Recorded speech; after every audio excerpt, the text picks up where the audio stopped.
Avant de commencer cet épisode, je voulais juste vous prévenir qu'il a été enregistré avant la loi de l'homicide routier qui a été définitivement votée ce 1er juillet. Bonne écoute. Bonjour, je m'appelle Nicolas et je vous donne rendez-vous tous les mercredis à 8h dans Nous, le podcast qui met en avant des parcours de vie. Nous, c'est l'idée que chacun de nous a une histoire à raconter. Chaque récit que nous partagerons ici nous rappellera que derrière chaque individu se cache un parcours unique, mais aussi des combats, des triomphes et des leçons qui résonnent en chacun de nous.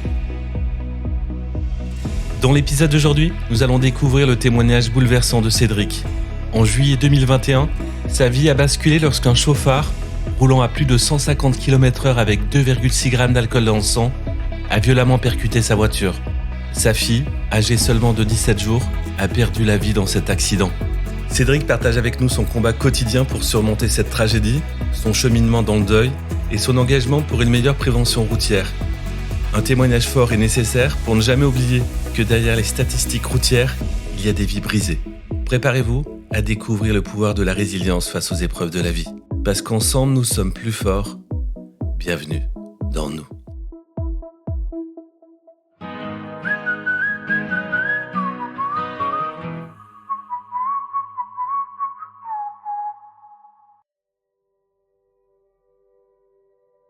Bonjour Cédric. Bonjour. Merci d'être avec nous et d'avoir accepté de venir nous raconter la tragédie que vous avez vécue il y a de ça maintenant 4 ans. Oui, c'est exact, c'était le 5 juillet 2021 à 22h40. Pour expliquer à nos auditeurs, nous sommes à Lyon où vous résidez. En faisant une veille sur Internet, j'ai découvert votre histoire qui m'a profondément touché. Il m'était impossible de ne pas vous contacter. Je n'ai pas l'habitude de recevoir des personnes encore en plein deuil, mais au vu des circonstances, il m'a semblé essentiel de vous donner la parole. Votre histoire, c'est un témoignage de force, mais aussi un appel à la responsabilité. Et à travers cet épisode, je voulais aussi honorer la mémoire de votre fille Talia, partie bien trop tôt. C'était important pour moi de vous recevoir. On va en parler dans quelques minutes. Il y a un procès qui est en cours aussi dans votre histoire, dans cette terrible tragédie. Et c'est aussi important de vous recevoir pour que justice soit faite pour votre fille. Pouvez-vous vous présenter à nos auditeurs et nous expliquer brièvement votre histoire, ce qui s'est passé ce jour-là en juillet 2021? C'était une journée, tout ce qu'il y a de plus classique. J'avais pris mes quelques jours pour la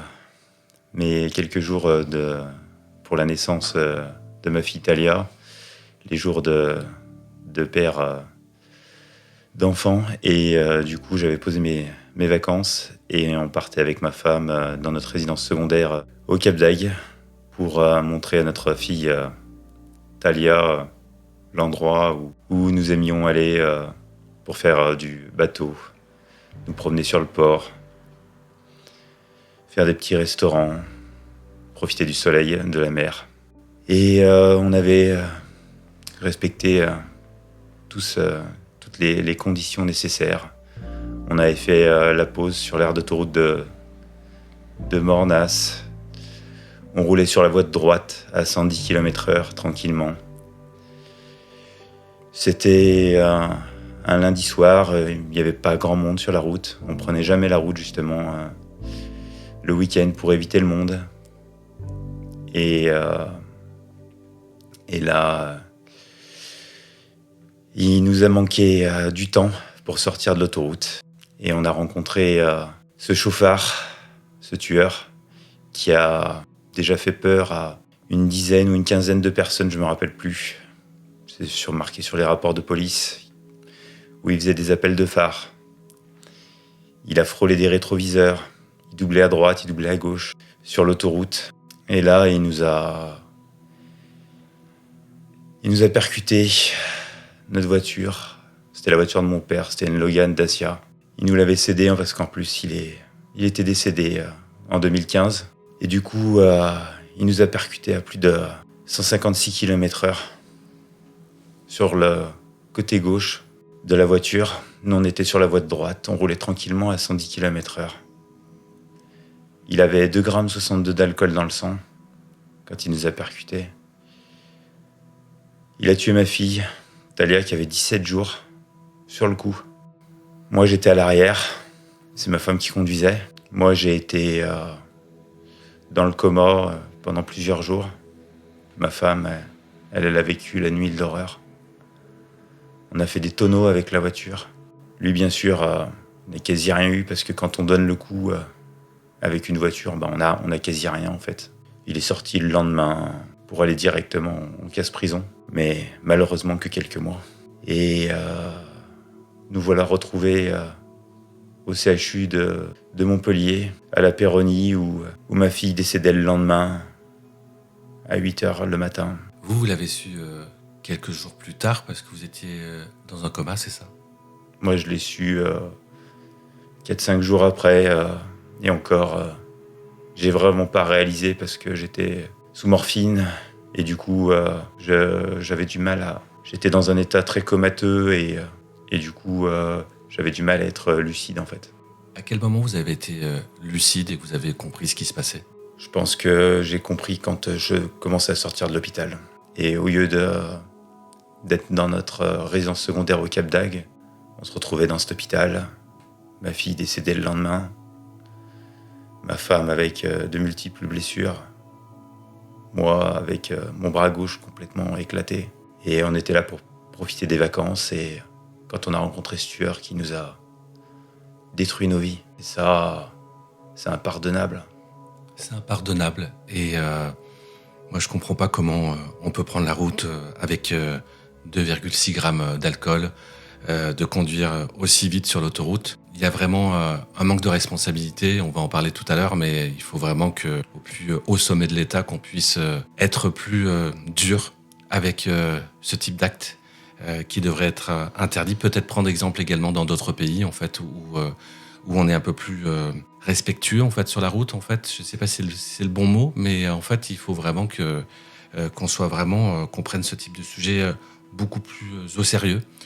D'autant plus que, comme vous le disiez, c'était en plein été, et là on approche les vacances d'été, et en fait il y aura encore de nombreux accidents sur la route. Malheureusement, je vais dire malheureusement, votre histoire, il faut qu'elle serve aussi pour qu'on en prenne conscience. C'est vrai que moi j'ai découvert votre histoire dans la presse, et je trouve qu'on n'en a pas assez parlé. Et c'est important pour moi de la rendre visible, pour que on puisse peut-être sauver des vies, et qu'on puisse honorer l'histoire de votre fille, en fait, qui est partie trop tôt, et en fait sa place, elle n'est pas au cimetière, comme vous le dites dans des interviews. Elle devrait être dans vos bras, et normalement, on n'aurait pas dû se rencontrer aujourd'hui. Donc voilà, moi, c'est vraiment un honneur de vous recevoir aujourd'hui. Et c'est important de le dire parce que votre histoire, ça fait parmi des histoires qui me poussent à continuer ce podcast, qui n'est pas toujours évident et tout ça à produire, parce que j'ai un travail à côté depuis peu. Et en fait, ça me réconforte sur le fait qu'il faut continuer à mettre en avant des histoires comme la vôtre, qui ne sont pas encore assez médiatisées.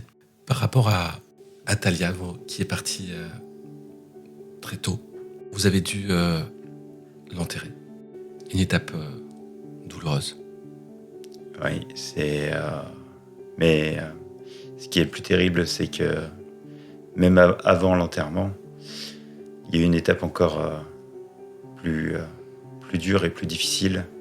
C'est que elle a dû passer de nouveau en autopsie pour que la juge d'instruction puisse instruire bien son enquête. Ils ont été obligés de pratiquer des analyses sur elle pour déterminer exactement la cause de la mort. Et du coup, ça nous a mis dans un état horriblissime parce qu'elle était déjà partie et il s'acharnait sur elle. Alors après, il s'acharnait sur elle. Je sais pas pourquoi autant d'acharnement, mais notre avocat apparemment nous a dit que c'était pour instruire parfaitement l'enquête, mais nous, c'était s'acharner sur notre fille alors qu'elle avait jamais rien demandé à personne. Est-ce que vous pensez que c'est important, si un projet de loi qui est posé prochainement, et que ça soit pris en compte, ce que vous êtes en train de dire par rapport à une autopsie de quelqu'un qui est décédé sur la route, surtout quand c'est un enfant? Si ça avait été un adulte, on aurait pu faire une autopsie pour savoir si la personne était sous emprise d'alcool, de drogue, mais un enfant, à cet âge-là, on n'a rien à prouver, à part savoir peut-être les circonstances de la mort, mais c'est vite vu. De mon point de vue, c'était inutile, mais de leur point de vue, apparemment, c'était important. Donc je ne sais pas si ça allait dans notre sens ou c'était juste pour être clair dans le dossier, mais entre guillemets, quoi qu'il en soit, les deux étaient inutiles parce que c'était s'acharner sur une personne notre fille Talia qui était déjà partie bien trop tôt. Et elle avait que 17 jours. Et ça... Et quel que soit son âge, en fait, qu'elle ait 17 jours, 6 ans, 8 ans, c'est inutile. L'enterrement, ça a été quelque chose qui a été fait dans la précipitation. Est-ce que vous étiez... J'imagine que vous étiez déjà aussi dans un état de choc avec votre femme.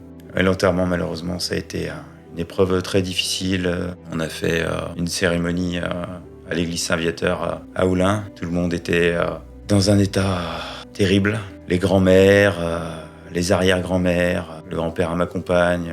Ils venaient juste d'être arrière-grands-parents, grands-parents. Et ils enterraient Talia. Moi, j'ai fait un discours dans l'église pour expliquer un peu aux gens ce qui s'était passé, lui donner la parole parce qu'elle ne pouvait plus parler. Et aujourd'hui, tous ces reportages, toutes ces diffusions que je vais faire, tous ces mots que je vais employer, c'est pour lui donner la parole parce qu'elle ne peut plus le faire actuellement depuis la place où elle est au cimetière d'Oulin avec mon père.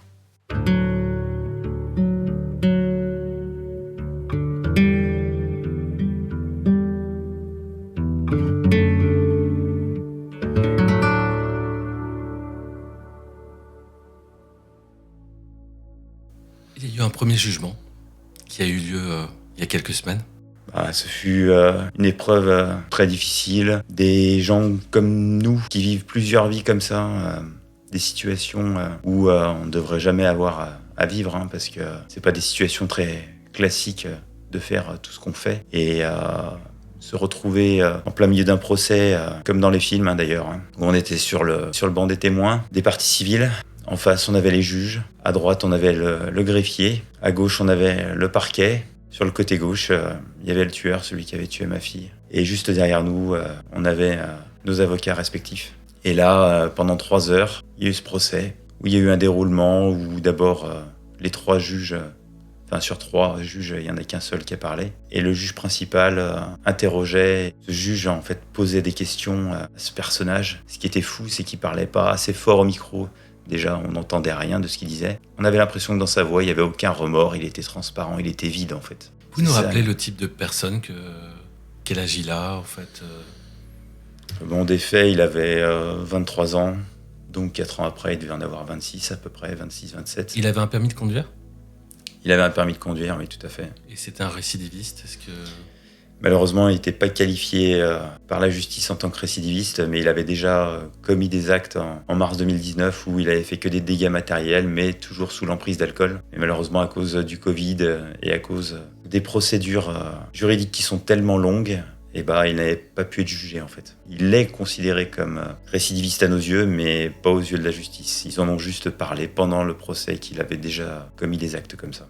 Avant que vous nous disiez les résultats de ce procès, est-ce qu'il a eu un remords ? Est-ce qu'il s'est excusé ? 1 ou 2 journaux a dit qu'il s'était excusé, mais nous dans la salle, on n'a jamais entendu aucun mot d'excuse, il nous a jamais regardé, il n'a jamais porté de regard sur nous, il ne s'est jamais excusé, il n'y a eu aucun remords dans ses propos. Et ce qui est terrible, c'est que depuis qu'il est sans bracelet électronique et sorti de prison depuis juillet 2022, il n'a rien produit en fait. Il a eu 3 feuilles de paye où il a travaillé dans un bar en plus. Et il est soi-disant inscrit dans une fac de japonais, mais à la fac, on n'est quand même pas non plus très chargé de travail. Et je pense qu'en termes de présentiel, ça doit pas être très lourd. Donc je pense que depuis juillet 2022, il fait strictement rien. Il végète chez lui, à mon avis, je pense. Il a été condamné ? Le parquet avait réclamé 5 ans de prison ferme. Et les juges ont donné 2 ans avec sursis et 2 ans ferme. C'est le verdict qui a été rendu quand on est sorti du tribunal. Je sais que c'est un peu votre désarroi en fait par rapport aux termes qui sont souvent employés par rapport à ce type de tragédie. Homicide involontaire. Et c'est vrai que c'est quelque chose qui est partagé par de nombreuses familles de victimes d'accidents de la route qui nous écouteront aujourd'hui. Et il y a une question qui est en ce moment, qui avait failli être débattue à l'Assemblée nationale, mais c'était au moment où il y a eu la dissolution, pour la création d'un homicide routier. C'est important, ce changement de loi. Ce changement de loi, oui, c'est important parce que on donne plus la même dénomination. Parce qu'aujourd'hui, ce qui est terrible, c'est qu'aujourd'hui, on peut prendre une voiture et rouler comme il l'a fait, avec de l'alcool, avec de la drogue, avec la vitesse. Et en fait, on peut tuer qui on veut et on ne sera jamais jugé C'est les criminels. en tant que criminel. En fait, ça sera... Et pourtant, ça l'est. Ça l'est très très clairement. Mais ça sera juste un homicide involontaire. Et l'alcool, la drogue ou la vitesse ont juste des phénomènes aggravants. Parce qu'aujourd'hui, on risque entre 5 à 7 ans de prison pour un homicide involontaire. Et alors que c'est très clairement, quand on prend la route avec l'alcool, la drogue ou même en roulant extrêmement vite sur la route, on est largement conscient de ce qu'on fait. Il y a eu un appel. Il y a un appel du parquet qui a été fait. Du coup, ce qui va se passer, c'est que c'est terrible pour nous, mais c'est très important de le faire. C'est qu'on va devoir tout recommencer. On fait table rase. Toutes les étapes du procès qu'on a enduré, et on recommence à zéro avec de nouveaux juges et on va repasser au tribunal de Montpellier. Vous avez déjà une date? Non, notre avocat nous a dit que, quoi qu'il en soit, on a déjà eu une date quasi 4 ans après. C'est déjà extrêmement long et il nous a dit que c'était une affaire de plusieurs mois, sachant qu'en plus le tribunal de Montpellier est engorgé par un nombre de délinquances. Qu'est-ce que vous attendez ce procès? Moi, j'attends une vraie justice, parce qu'aujourd'hui, il a privé ma fille de vivre, il a privé ma fille de grandir, il a privé ma fille d'aller à l'école, d'aller dans des parcs, se balader, profiter du bon temps, aller au cimetière. Ça, c'est inacceptable. Il a aussi, en parallèle, brisé nos vies, celle de ma femme et moi, brisé la vie de nos familles, de nos 2 familles. Et ça peut pas rester des actes impunis. En fait, il faut en payer les conséquences. Aujourd'hui, 5 à 7 ans de prison, c'est pas suffisant. Pour moi, ce serait la prison à vie pour ces personnes-là. Ces personnes-là devraient jamais ressortir de prison. Ce sont des personnes qui sont dangereuses pour la société. Vous avez un message à adresser au gouvernement. On transmettra comme on l'avait fait avec Sylvie, la maman de Tom Félix. Un message pour que ça change.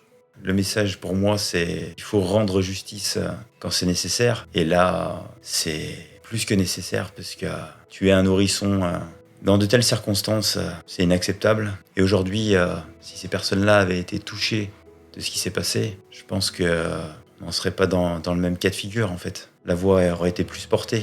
Donc moi, je suis dans une démarche volontaire pour faire entendre la parole de ma fille qui ne peut plus parler aujourd'hui. Je suis là pour essayer de trouver des solutions et pour essayer de faire en sorte d'aller de l'avant et qu'on avance tous ensemble. Et moi, je suis pas là pour les critiquer ou pour contester leurs décisions. Je suis là pour essayer de trouver des solutions et pour essayer d'avancer ensemble. C'est tout à votre honneur en tout cas. J'ai une question sur un sujet un peu plus d'actualité. Comment est-ce que vous avez réagi en apprenant l'affaire Pierre Palmade à l'époque suite à l'accident ayant causé la mort in utero d'un bébé et de graves blessures à d'autres personnes? Je me suis dit qu'il y avait 2 justices en fait. Il y avait la justice des personnes qui étaient mises en avant, qu'on connaissait, et des personnes comme nous, complètement inconnues, qui habitaient Oulin. On est passé complètement à la trappe alors que Pierre Palmade avait fait des faits similaires et lui a été jugé en très peu de temps. Pour moi, il y a 2 justices. Vous comprenez qu'il ait été libéré sous bracelet électronique? Ça aussi, c'est pareil. C'est des débats qui sont très, très, très contestables. Pour moi, c'est inacceptable qu'il soit libéré et qu'il soit sous bracelet électronique. Cette personne-là devrait être aussi, malgré ce qu'il a fait dans sa carrière, cette personne-là, sa place est en prison, et en prison à vie. Je voudrais qu'on parle un petit peu plus de vous, Cédric. Vous avez quel âge? Est-ce que vous travaillez encore aujourd'hui?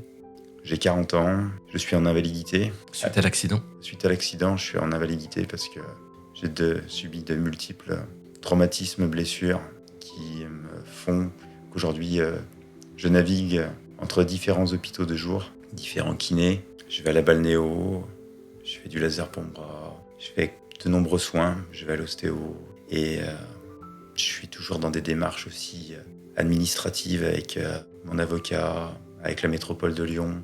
Toutes ces démarches-là, tout ce que je fais aujourd'hui, c'est pour essayer de me reconstruire et pour essayer d'aller mieux. Et en fait, ça me prend énormément de temps et énormément d'énergie. C'est énergivore. Et du coup, je suis plus la même personne Le Cédric d'avant l'accident et le Cédric d'après l'accident, c'est une toute autre personne. D'ailleurs, le jour où il a percuté notre voiture, il m'a tué une première fois. Vous êtes suivi j'imagine, par un psychologue pour vous accompagner dans cette terrible épreuve. Votre femme, elle, j'imagine qu'elle qui était au volant de cette voiture a dû aussi être traumatisée à vie. Comment vous faites aujourd'hui pour vous aider tous les deux dans cette terrible épreuve? On vit des moments difficiles, des moments compliqués, des moments de tension, des moments de soutien. C'est loin d'être évident. On va dire que c'est un peu comme la météo. C'est un coup il va y avoir un grand soleil, un coup ça va être l'orage. Parce que vivre avec un tel deuil, une telle peine, une telle lourdeur, c'est très compliqué, mais on essaye d'être toujours solide, résistant et se soutenir mutuellement. D'ailleurs, dans cette épreuve-là, les parents de ma compagne sont très présents et ma mère également. Votre maman, j'avais vu une de vos interviews d'elle avec une photo avec votre fille dans ses bras, et c'est quelque chose qui, je crois, qui vous a touché quand même, cette image-là que j'ai vue sur un reportage de BFM Télé. En préparant cette interview, tout à l'heure, vous m'avez dit que vous alliez 3 fois par semaine au cimetière, du coup, voir votre fille. C'est exact. Je vais au cimetière, soit avec ma compagne, soit avec ma mère, soit avec ma tante. On y va pour se recueillir. Et ma fille est enterrée avec mon père, donc son grand-père. Déjà, mon père est parti dans des douleurs assez importantes et intenses, puisqu'il a subi un cancer. Il est décédé à l'âge de 61 ans. Et du coup, il est enterré avec sa petite fille de 17 jours. C'est des choses qui ne devraient pas exister. Quel message souhaitez-vous transmettre à travers votre témoignage aujourd'hui? Ce que je souhaite transmettre, c'est déjà qu'il faut être responsable sur la route, qu'il ne faut pas faire d'excès de vitesse, qu'il faut être prudent, que ce soit sur des routes nationales, départementales ou sur l'autoroute. Il faut respecter les distances de sécurité, il faut mettre son clignotant, des choses basiques, des choses qu'on a appris quand on passe le permis de conduire, mais des choses qu'on oublie au fur et à mesure. Et surtout, être vraiment net quand on conduit. Pas d'alcool, pas de drogue. Et bien sûr, avoir les 2 mains sur le volant. Pas avoir une main sur le volant, une main sur le téléphone, une main avec la cigarette, ou peu importe. Il faut être responsable parce qu'aujourd'hui, prendre la route, c'est quand même quelque chose d'important et c'est dangereux. Est-ce que vous pensez un jour réussir à vous reconstruire? Me reconstruire, quoi qu'il en soit, je suis bien obligé d'aller de l'avant. Et je suis dans une démarche où je suis obligé de le faire. Si je végète dans mon lit, rien n'avancera et rien ne pourra faire entendre sa voix. Donc du coup, c'est pour ça que je fais toutes ces démarches pour me soigner et aussi pour faire en sorte que la justice avance et pour elle, Talia. Vous en parlez beaucoup avec votre femme encore au quotidien? Ouais, cette tragédie nous occupe pas mal la tête, pas mal l'esprit en effet. Tous les jours? Quasi tous les jours, ouais. Elle va nous écouter aujourd'hui? Oui. Et nos 2 familles respectives également. Vous avez un message à adresser aujourd'hui à votre femme, des choses qu'on oublie parfois de faire parce que dans le quotidien, avec tout ce qui vous arrive, est-ce que vous avez un message à lui adresser à elle et à vos familles que vous nous expliquiez tout à l'heure, qui vous accompagnent, qui vous aident, qui vous soutiennent, et grâce à qui vous êtes encore debout aujourd'hui? Ma femme, elle est très, très solide parce qu'elle a vécu la nuit de l'horreur. Elle a cru qu'elle m'avait perdu également cette nuit-là. Et du coup, elle a un mental très solide et elle fait en sorte de nous soutenir. Elle vous porte? Voilà, elle nous porte. Et ça, c'est très important. Également aussi, ma maman qui est très solide, très costaud et qui nous porte, moi et ma femme. Et il y a également les parents, ma compagne aussi, qui sont très solides et qui nous portent également.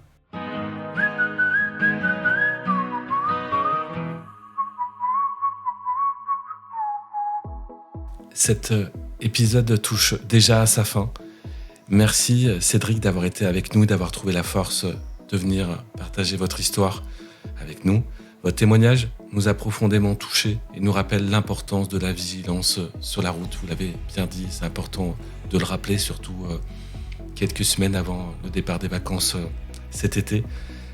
Votre douleur, elle est immense, mais votre courage et votre engagement pour la prévention, d'une certaine manière, avec votre histoire, sont admirables.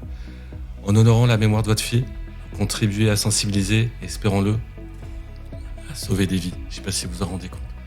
Et il faut justement être bienveillant et essayer au maximum de sensibiliser les personnes qui prennent la route et les messages qu'on voit sur les panneaux d'autoroute. Lisez-les et respectez-les. Merci encore pour votre confiance et votre témoignage. Nous vous souhaitons beaucoup de force et de sérénité dans votre cheminement, votre long cheminement. Le chemin, on l'a compris, est encore long pour vous reconstruire. Mais nous sommes de tout cœur avec vous et nous serons toujours là pour vous. Merci beaucoup. Merci beaucoup. Je le fais pour ma fille Talia. Et c'est pour ça que je vais clôturer ce podcast, comme je le fais rarement. Je l'ai fait une fois pour le moment. Je vous donne rendez-vous mercredi prochain à 8h et je vais laisser une musique d'une minute sans parler pour que l'on puisse penser à Talia, qui nous a quittés trop tôt et injustement. Voilà. Merci à vous et à la semaine prochaine.